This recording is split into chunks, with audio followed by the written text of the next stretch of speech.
আল্লাহ পাকের দরবারে লাখ লাখ শুকরিয়া যে আল্লাহ তাআলা রমজান মাসে বালিয়াটি আবু হুরায়রা রাদিয়াল্লাহু তাআলা আবুল মাদ্রাসার ছাত্রদেরকে কোরআন হাতে দেওয়া হবে এই উপলক্ষে এই মজলিসে আসার জন্য বসার জন্য এবং কোরআন থেকে কিছু কথা বলার সঙ্গে আলহামদুলিল্লাহ। কোরআন এবং হাদিসের মধ্যে রয়ে গেছে হেদায়েত। কোরআন হাদিসের কথা আমরা যখন শুনবো আমলের নিয়তে শুনবো। আমলের নিয়তে যদি শুনতে পারি তাহলে ভালো কাজ করতে সহজ হবে, মন্দ কাজ ছাড়তে সহজ হবে। আর যদি বলতে থাকি আর শুনতে থাকি কিয়ামত পর্যন্ত বললাম আর শুনলাম আমল করলাম না, কোনো লাভ নেই। আর মানুষ আমল করে জান্নাতে যাবে, আমল করে যাবে। আমল মানে কাজ, কাজ মানে ভালো কাজ আর মন্দ কাজ।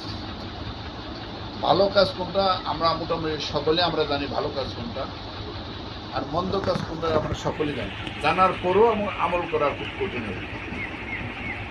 এই জন্য আমরা যখন যাই কিছু শুনবো, কোরআন হাদিসের কথা শুনলে দেখিতেছে ঈমান তরুতাজা হয়, মজবুত হয়। ঈমান মজবুত হলে ভালো কাজ করতে সহজ হয়, মন্দ কাজ ছাড়তে সহজ হয়। যাক আল্লাহ পাক আমাদের সকলকে ভালো কাজ করার জন্য এবং মন্দ কাজ ছাড়ানোর সকলকে তৌফিক দান করুন। এটা হলো কোরআনের মজলিস, বাচ্চাদেরকে কোরআন দেওয়া হবে।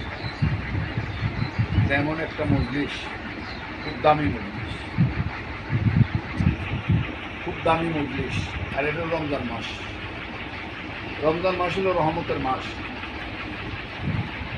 রমজান মাস হলো গুনাহ মাফের মাস। রমজান মাস হলো আল্লাহ পাকের রিজিক মধ্যে বরকত দেয়। আর রমজান মাস পাওয়ার পরে যে ব্যক্তি নাকি তার গুনাহকে মাফ করতে পারলো না, আল্লাহর এই যে রমজান মাস আমরা সামনে এখনো সামনে আছে, আমরা আল্লাহর কাছে মাফ চাই, ক্ষমা চাই, মাপ চাই। আল্লাহ পাক যত গুনাহ করে যত ভুল করে আল্লাহ মাপ চাইলে আল্লাহ খুশি। আর বান্দা গুনাহ করার পরে যে আল্লাহর কাছে মাপ চায়, আল্লাহরও বেশি খুশি। এই জন্য আমরা রমজান মাসে বেশি